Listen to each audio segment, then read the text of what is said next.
Venezia è magia. Molti luoghi della città e della laguna e molte opere d'arte che conserva racchiudono occulte proporzioni, inquietanti significati e terribili maledizioni.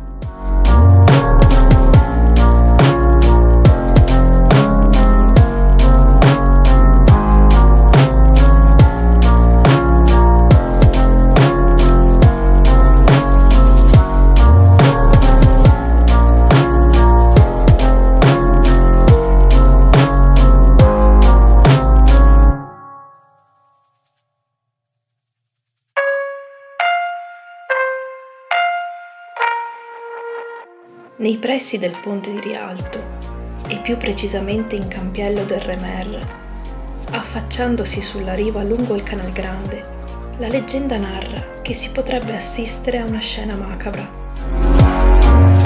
Un corpo che affiora dall'acqua è quello di Fosco Loredan e la testa di una donna, la moglie Elena, decapitata dall'uomo in un attacco di gelosia nel 1598. Fosco, per la disperazione, si gettò nel Canal Grande e da allora periodicamente riemerge, tenendo tra le mani la testa della moglie.